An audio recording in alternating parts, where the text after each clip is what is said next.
جب بھی آپ کسی ملک میں جاتے ہیں، اگر آپ کو وہاں کی زبان جو ہے اگر وہ آتی ہے تو آپ کے لیے بہت سی کام میں، جابس میں سہولتیں پیدا ہو جاتی ہیں۔ اور میں آپ سے ایک بات اور بھی شیئر کرنا چاہتا ہوں کہ جب میں برطانیہ میں ممبر آف پارلیمنٹ تھا تو ٹونی بلیئر پرائم منسٹر تھے، انہوں نے کہا کہ تمام جو اسلامی ممالک ہیں ان میں چاہتا ہوں کہ آپ ڈیلیگیشن لے کے جائیں کیونکہ آپ مسلمان ہیں، اور وہاں پر لوگ یقینی طور پر خوش تھے کہ برطانیہ میں پہلا مسلمان ممبر آف پارلیمنٹ تھا۔ تو جب میں ڈیلیگیشن کو لے کے سعودی عرب گیا، کویت گیا، یو اے گیا،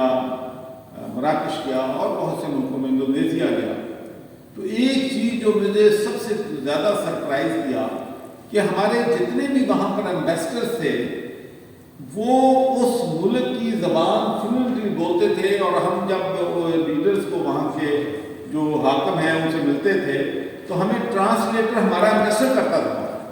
اور اس کے مقابلے میں جب پاکستانی ایمبیسڈر سے ملتا تھا تو مجھے بڑا افسوس ہوتا تھا کہ ان میں سے کوئی بھی عربی جو ہے وہ نہیں جانتا۔ اس لیے میں سمجھتا ہوں کہ جس ملک میں آپ نے رہنا ہے، جس ملک میں جا کے آپ نے اپنے آپ کو ریپرزینٹ کرنا ہے، وہاں کی زبان اگر آپ سیکھیں گے تو آپ کے لیے بہتری ہوگی۔ تو ہم نے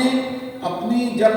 پہلے ہم نے ان سے کہا کہ اردو کو بھی ہم اسکولوں میں لانا چاہتے ہیں، اور جب عربی کی بات ہو رہی تھی، عربک کی کہ ہم عربک سکھانا چاہتے ہیں کیونکہ وہاں پر پاکستانی کی تعداد، انڈین کی تعداد جو اردو بولنے والے ان کی تو بہت زیادہ ہے، لیکن عربک بولنے والوں کے لوگ جو ہیں عربی وہ وہاں پر بہت کم ہے۔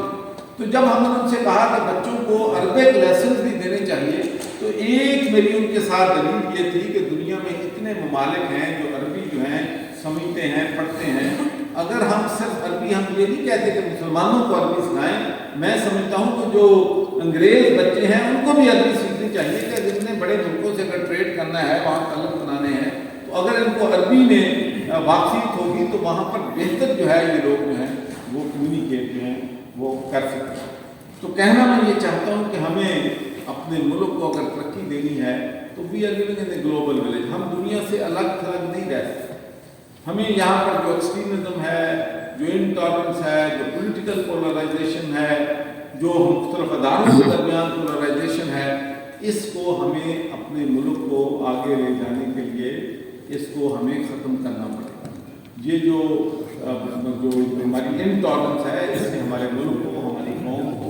نیشنل لیول پہ بھی بہت زیادہ نقصان ہو رہا ہے، اور ملک میں بھی ہمارا جو ہے وہ بہت بڑا نقصان اس سلسلے میں ہو رہا ہے۔ تو آپ کو میں یہ بھی کہنا چاہتا ہوں کہ اس وقت انڈیا جو ہے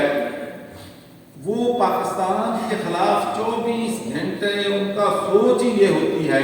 کہ کس طریقے سے پاکستان کو دنیا میں بدنام کرنا ہے، پاکستان کے خلاف پروپیگنڈا کرنا ہے، اور اس کے لیے ہمیں بھی اتنا ہی ویجیلنٹ ہونا پڑے گا جتنا انڈیا ہے۔ مثال کے طور پر اس سال 3 قراردادیں یورپین پارلیمنٹ میں پیش ہوئی، 3،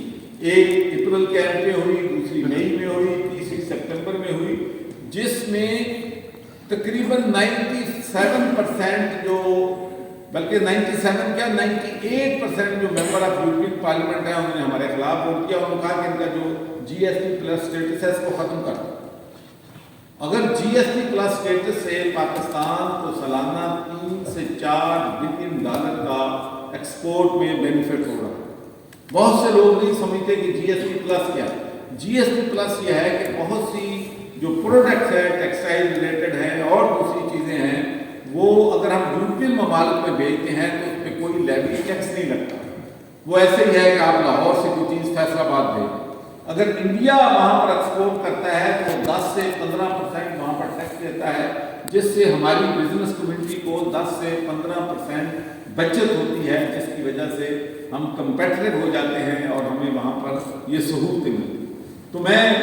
اللہ کے فضل و کرم سے، آپ کو معلوم ہے کہ 2 ہفتے پہلے، آگے ایک ہفتہ ابھی میں 20 کو واپس آیا ہوں، وہاں پر ممبر آف یورپین پارلیمنٹ سے ملا، میں نے ان کو بتایا کہ پاکستان میں انٹرفیتھ ہارمونی پہ، وومن رائٹس پہ، مائنارٹی رائٹ پہ، لیبر رائٹس پہ جتنا کام جو ہے، چائلڈ لیبر پہ جتنا کام پاکستان میں ہو رہا ہے شاید یورپ میں نہیں ہو رہا۔ یہ پاکستان کے خلاف یک طرفہ پروپیگنڈا ہے، اور پروپیگنڈا وہ ملک کر رہا ہے جو کہ فاشسٹ تنظیم ہے۔ اگر آپ پاکستان کا بھارت کے ساتھ مقابلہ کریں تو میں کہتا ہوں کہ یہ سوچنا ہی غلط ہے کہ ہمارا کمپیریزن ہے۔ وہاں پر منارٹیز کے ساتھ جو ظلم ہو رہا ہے، کشمیر میں جو ہو رہا ہے، میں نے کہا کہ کوئی اور ملک ہمیں یہ کہے، تانا دے تو ہمیں سمجھ آتی ہے۔ انڈیا اگر ہمارے خلاف یہ کہے کہ ہاں ہیومن رائٹس نہیں ہے، وومن رائٹس نہیں ہے، تو پھر اس کو یہ بات کہنے کا حق نہیں ہے۔ اور آپ کو بھی معلوم ہونا چاہیے کہ انڈیا میں جو کچھ ہو رہا ہے، تو اللہ کا بڑا فضل ہے کہ وہاں پر جو ہے ان کو ہم نے کنونس کیا، ہم نے افغانستان کے حوالے سے ان کو کنونس کیا۔ تو یہ بات میں اس لیے کر رہا ہوں کہ جیسا کہ پہلے میرے بھائی نے کہا کہ کتاب جو ہے اس کو پڑھنا بہت ضروری ہے۔ Knowledge is power. یقین مانیں کہ اگر آپ کی تیاری ہوتی ہے، آپ کے پاس آرگومنٹ ہوتا ہے، تو پھر کوئی آپ کے سامنے نہیں کھڑا ہوتا، اور پھر آپ کی سچائی بھی ہوتی ہے۔